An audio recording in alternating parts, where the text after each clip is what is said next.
Pinilit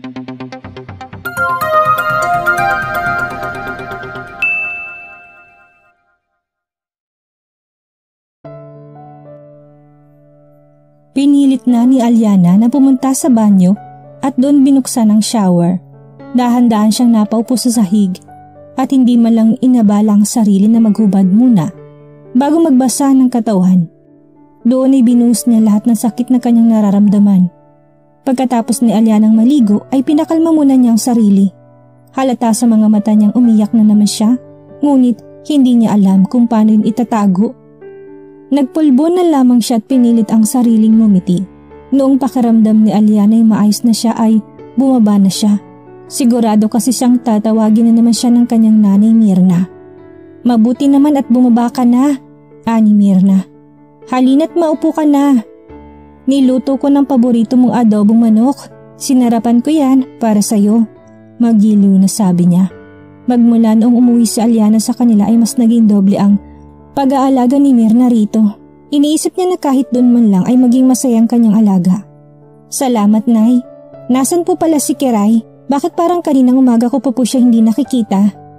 Hay nako, nandoon sa bayan at makikipagkita raw sa nobyong Kanu. Pinapagalitan ko nga dahil hindi pa rin pinapakilala sa akin. Ho? Ibig sabihin naging nobyo niya talaga yung nakilala niya sa Palawan? Oo, iha. Ewan ko ba dyan sa kaibigan mo? Ang tigas-tigas ng ulo. Napangiti si Aliana. Hayaan mo na, Nay. Baka naman talagang nagustuhan ni Kiray ang tao. Wala namang problema sa akin. Kaso hindi ko pa nga nakikilala. Hindi maganda sa isang babae ang makipagkita sa isang lalaki sa labas ng bahay nila. Sige na, Nay. Pagsasabihan ko yan mamaya. Saad ni Aliana. Hay, salamat iha. Sa'yo lang nakikinig yun. Hindi ko alam ang gagawin ko kung wala ka. Natawa si Aliana. Hindi naman po ako aalis. Kinuha na niya ang kutsara at sumubo ng ulam na niluto ni Mirna. Ngunit hindi pa man niya nalulunok ay bigla na lamang siyang naduwal. Ayos ka lang iha. Nasapon ni Aliana ang bibig at agad na binitawan ang kutsara. Sasagot sana siya kay Mirna, ngunit muli siyang nakaramdam ng pagbaliktad ng sikmura. Dali-dali na siyang tumayo mula sa upuan at patakbong pumunta sa kusina para sumuka. Hingal na napaupo si Aliana sa upuan. Agad niyang nilagok ang tubig na kanyang kinuha mula sa ref. Pakiramdam niya ay umiikot pang kanyang paningin at anumang oras ay muling susuka.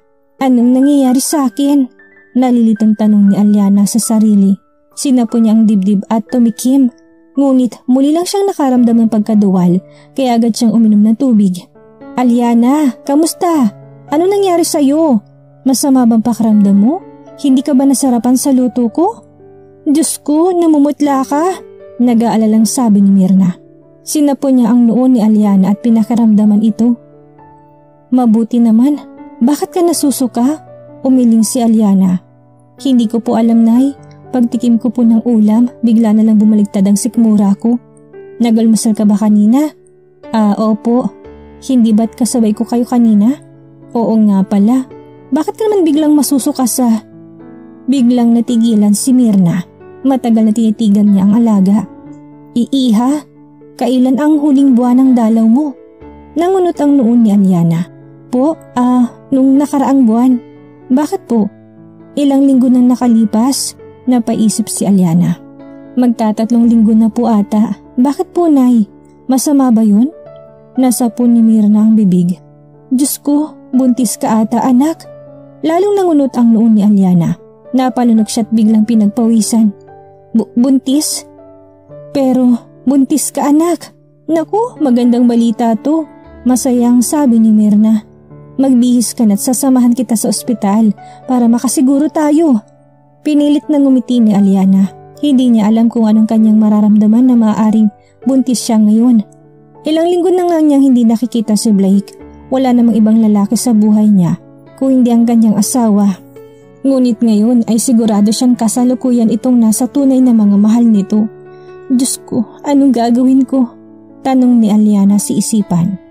Pagkatapos maghanda ni Aliana ay agad silang nagpunta sa pinakamalapit na OB clinic sa kanilang bayan. Mahigpit ang kapit niya kay Mirna na para bang batang walang alam sa paligid. Natatakot ako, Nay. Bakit naman? Kung buntis ka, magandang balita yan para sa inyong mag-asawa. Pero wala si Blake, malungkot na sabi niya. Hindi lingid kay Myrna ang nangyayari sa mag-asawa. Magtiwala ka sa asawa mo, anak. Hindi ba ikaw na nagsabi na gusto mo lang siyang pagbigyan muna? Kausapin mo ulit siya. Pag nakumpirma natin na buntis ka nga, paano kung ayaw na niyang bumalik sa akin? Ngumiti si Myrna kay Alyana. Hinawakan niyang kamay nito. Kagaya ng sabi ko, magtiwala ka sa asawa mo. Tumango si Alyana. Kahit napakaramdam niya nawawala na siya ng pag-asa. Habang tumatagal na hindi niya nakikita si Blake ay mas lalo siyang nalulungkot. Pagkarating nila sa klinik ay agad na nagpa-register si Alyana at anisikaso rin naman siya agad ng staff. Mabuti na lamang at hindi ganun kadami mga tao nagpapacheck up ngayong araw. Hindi nagtagal ay nabigyan si Alyana ng pregnancy kit upang i-check ang kanyang ihi na agad naman niyang ginawa sa banyo ng klinik. Anong ibig sabihin nito? Kinuha ni Alyana ang lagayin ng kit at binasa ang instruction nun. Kapag dalawang guhit ay positive, ibig sabihin buntis ako? Agad na kinuha ni Alyana ang aparato, tiningnan yun. Napasinghap siya noong makitang dalawang linya. Buntis ako? Unti-unting nangilid ang kanyang mga luha. Bigla siyang natakot para sa kanyang dinadala. Buntis ako, sinapon ni Alyana ang kanyang tiyan. Diyos ko, buntis ako. Unti-unting sinampal ng realidad si Alyana. Buntis siya ngunit wala si Blake. Kahit na anong saya niya ngayon ay wala rin ang asawa niya sa tabi niya. Pinunasan pa niyang kanyang mga luha. Hindi pwede to, kailangan kong asawa ko. Dali-daling lumabas si Alyana ng banyo. Agad siyang sinalubong ni Myrna na naroon lamang sa may bukana. Alyana, iha, anong resulta? Inabot ni Alyana ang pregnancy test result. Napasinghap si Myrna at agad na niyakap ang alaga. Buntis ka anak, Diyos ko, maraming salamat po, napangiti si Alyana. Nay, kailangan ko makausap si Blake. Kailangan niyang malaman ang pinagbubuntis ko. Ha? Di ba wala siya ngayon sa bansa? Opo. Kung kailangan ko siyang puntahan sa Italy ay pupuntahan ko siya. Bukas na bukas ay luluwas ako ng Maynila para kausapin sila daddy. Sige iha, kung yan ang gusto mo.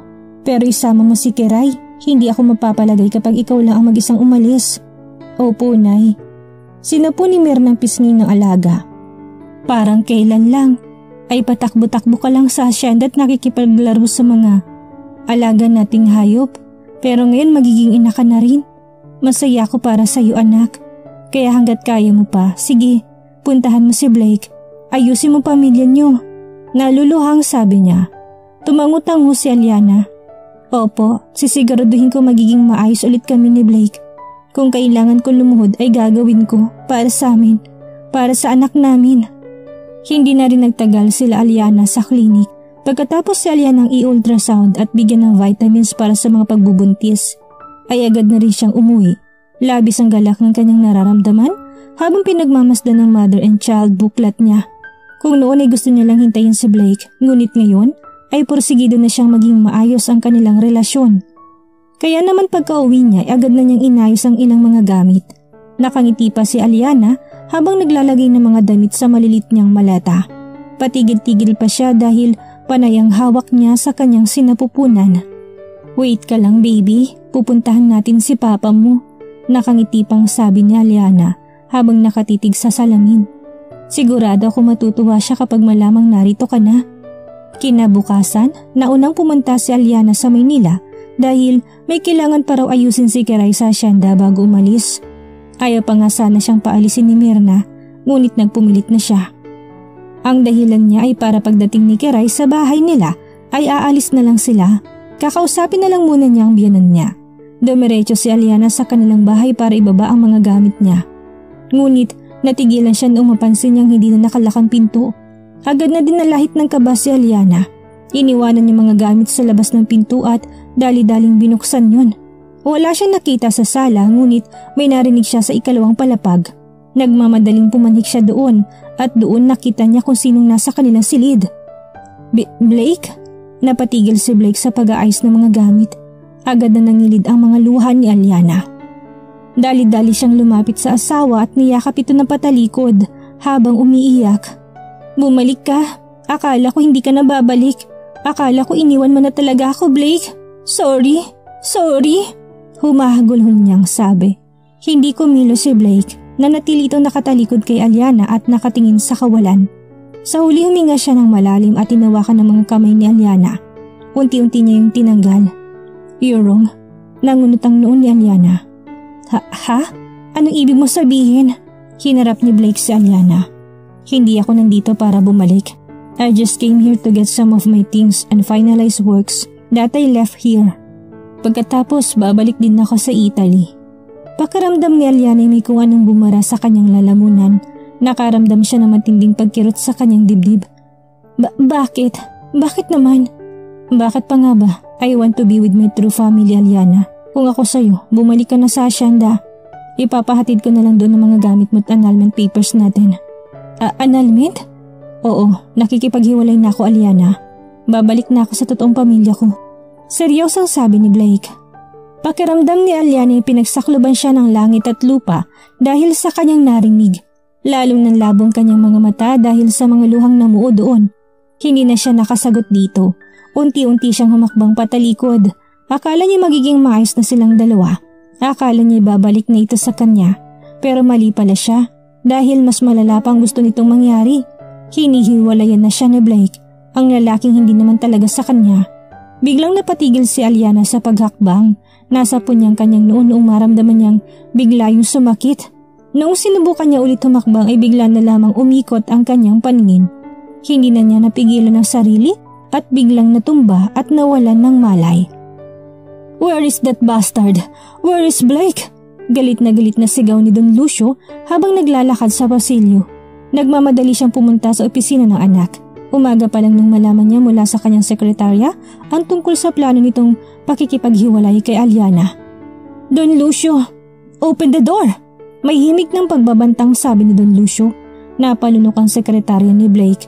Marin kasi nitong binilin na hindi siya tumatanggap ng kahit na sinong bisita ngayong araw. Pinipilit kasi niyang matapos ang kanyang mga gawain bago siya bumalik ng Italy. But Don? Hindi na pinatapos pa ni Don Lucio ang sasabihin ng dalaga. Hinawakan niya ito sa braso at marahang hinila palayo sa pinto. Dali-dali siyang pumasok sa loob at doon nakita niya si Blake na nakaupo sa harap ng lamesa nito. Blake, what is the meaning of this? Is it true? Binaba ni Blake ang hawak na papel. Didn't my secretary told you that I don't want any visitor? What? Sinusubukan mo na ba talaga ako ngayon, Blake? Huminga ng malalim si Blake. What is it, Dad? I'm busy. Galit na kinuha ni Don Lucio ang mga papel na nasa lamesa ni Blake at tinapon yun sa sahig. Hiniwalayan mo talagang asawa mo para sa babaeng yun? Nababaliw ka na ba talaga?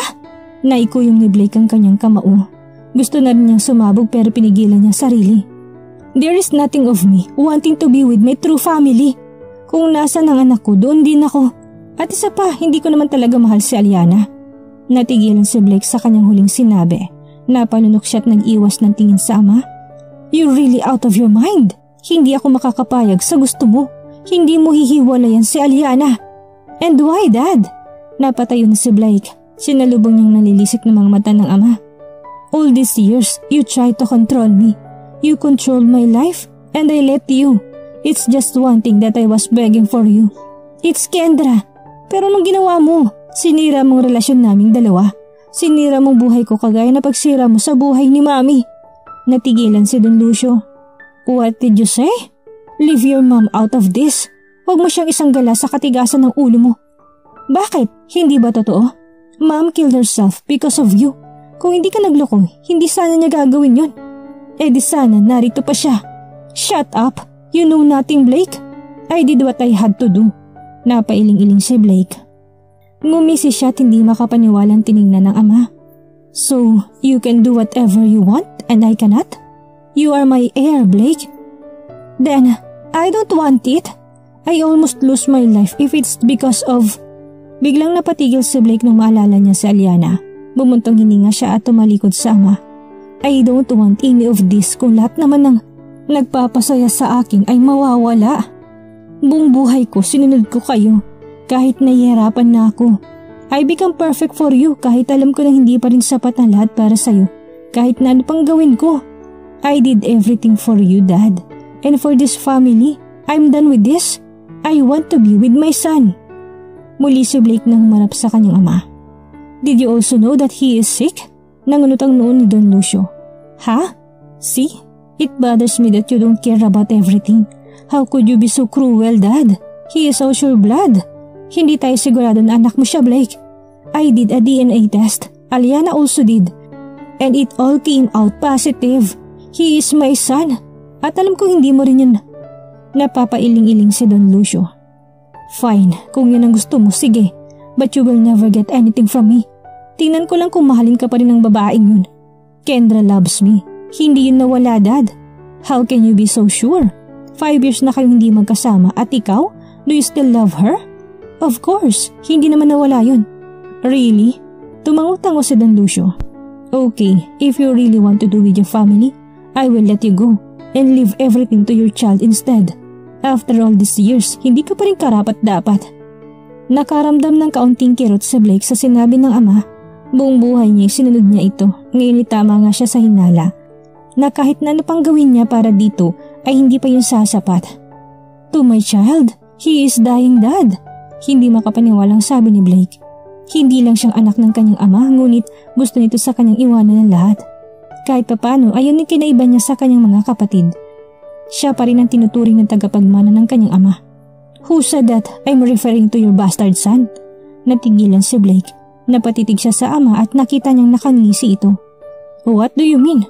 You were too focused on your past, Blake, that you forget what and where is your true happiness. Inayos na Don Lucio ang sarili. I just hope you won't regret any of this someday. I won't. Tuluyan nang umalis si Don Lucio sa harapan ni Blake. Naiwan si Blake na nalilito pa rin sa ibig sabihin ng ama. Wala naman siyang pakialam sa kayamanan nila. Kung siyang papipiliin ay mas gusto niyang mamuhay ng simple lang, yung hindi siya kilala ng iba dahil lang sa pera, kaya wala siyang pakialam at hindi natatakot kung hindi na siya pamamanahan ng ama. Ngunit sinong tinutukoy nitong anak niya? Noong makarating siya sa Italy ay nalaman na rin niya ng kalagayan ni Travis, kaya mas lalo siyang nagalit sa kanyang ama at asawa. Itinago ng mga ito sa kanyang anak. Ngayon ay kaunting panahon na lang ang nalalabing mga araw na meron sila. Kaya nga isa yun sa dahilan kung bakit mas pinipili niya ang mga ito kaysa sa buhay niya. Habang malalim ang kanyang iniisip ay biglang tumunog ang kanyang cellphone. Agad niya yung kinuha at sinagot ang tawag. Hey Blake, narito ka na pala sa Pilipinas. Pero hindi ka nagsabi? Hindi rin naman ako magtatagal. How are you? I'm good. Sandaling tumigil si Nico. Anyway, nalaman mo na bang nangyari sa asawa mo? Aliana? Yes. Ako ang naghatid sa kanya sa ospital. And you just left her there? I called her people. Hindi siya nag-iisa doon. Grabe, wala ka na talagang paki sa kanya ngayon na magkasama na kayo ulit ni Kendra? Natatawang sabi ni Nico. I'm just putting everything back in its right places. Okay, whatever. Since mukhang wala ka namang alam sa nangyayari sa kanya, ako nang magsasabi. Why? Is she sick? Tanong ni Blake. Not that sick. She's pregnant, Blake. Napalunok si Blake. Ngayon ay alam na niyang tinutukoy ng kanyang ama. Nasa po niyang noo at marahan niyang hinilot. Aliana's pregnant? Tulala si Aliana habang nakatanaw sa bintana. Pakiramdam niya bigla'y bumalik sa umpisang kanyang buhay. O mas lumala pa nga dahil ngayon ay wala na siyang gana sa lahat. Ng pagkain ay kailangan pa niyang pilitin ang sarili para sa dinadala niya. Nasa po ni Aliana ang tiyan. Buntis siya. Imbis na dapat ay masaya siya ngayon, ay kabaliktaran ng kanyang nararamdaman. Hiniwalayan na siya ni Blake. Pinipilit niyang ipaintindi sa sarili niya na darating naman talaga sila sa puntong ito dahil ipinagkasundo lang naman sila. Ngunit hindi pa rin niya mapigilang masaktan. Sa saglit na panahon na nakasama at nakilala niyang binata ay minahal na rin niya ito. Umaasa siya na magiging totoo ang lahat. Na nangyari naman ngunit sa sandaling panahon lang. Muling nanubig ang mga mata ni Aliana. Labis ang saya ang kanyang nararamdaman nung makita niyang muli si Blake. Ngunit ngayon, parang hindi pa rin siya makapaniwala sa nangyari. Aliana, anak! Agad na pinunasan ni Aliana ang mga pisngi noong marinig ang mga katok sa pinto ng kanyang silid. Nagmamadali siyang pumunta sa kanyang kamat nagtalukbong ng kumot. Papasok ako, iha. Gising ka ba? Hindi sumagot si Aliana. Ipinikit nila ang mga mata at hinintay si Mirna na makapasok. Ilang sandali pa'y narinig na lamang niyang pagbukas ng pinto't mga yabag ng paa. Hindi mo na naman kinain ang almusal mo. Hindi maganda para sa kalusugan mo at sa batang nasa tiyan mong ginagawa mo, anak. Nag-aalalang sabi ni Myrna. Tiningnan niyang alaga na nakatalikod sa kanya. May gusto ka bang kainin? Ayaw mo ba ng luto ko? Ayos lang po ako, Nay. Paus ang boses na sabi ni Aliana. Gusto mo ba ng prutas? Magpipitas ako ng mangga kung gusto mo. May bagoong akong nabili sa palengke kanina. Busog pa po ako, Nay. Hindi ka pa kumakain, anak. Kahit gatas mo hindi mo man lang ginalaw. Nag-aalala ko sa iyo. Ayos lang ako, Nay. Gusto ko lang pong magpahinga. Sige, anak. Kung may kailangan ka ay tawagin mo ko, ha? Nag-iwan ako ng mga prutas dito sa lamesa mo. Kainin mo ito. Dadalhin ko na tong agahan mo't sobrang lamig na. Hindi na tumugon pa si Aliana. Hinintay niya muling magbukas at magsarang pinto bago naupo sa kama. Malungkot na tumingin sa pintong nilabasan ni Myrna. Pasensya na, Nay. Malungkot na sabi ni Aliana. Napatingin siya sa lamisitang malapit sa bintana. Merong iniwang mansanas, orange, saging at pakwan doon. Meron pang ubas at orange juice. Napatingin siya sa kanyang tiyan. Gutom ka na ba, baby? Tanong niya sa sarili. Kahit kasi hindi pa siya kumakain, hindi man lang siya nakakaramdam ng pagkalam ng sikmura. Minabuti na Aliana ng tumayo na lang at kumain ng prutas. Ayaw na rin niya malungkot ang kanyang nanay-nanayan dahil sa hindi niya pagkain. Unang kinuha niya ang mansanas at sinubo yun. Tigi-isang slice ang nakain niya bago siya muling nahiga sa kama. Naalala kaya tayo ng tatay mo, anak? Itutuloy niya kaya talagang pakikipaghiwalay sa akin? Malungkot na tanong ni Aliana sa sarili. Pasensya ka na, ha? Kasalanan ko rin naman, anak. Dapat sinabi ko na kagad kay papa mo na may kuya ka na. Hindi ko lang inakalang iiwanan niya tayo kaagad. Muling nangilid ang kanyang mga luha. Tumagilid na si Aliana at doon napahagulhol. At dito na po nagtatapos ang 10 kabanata ng ating kwento't sanay muli niyo po akong samahan sa mga susunod pang kabanata. Maraming salamat po at ingat po tayong lahat.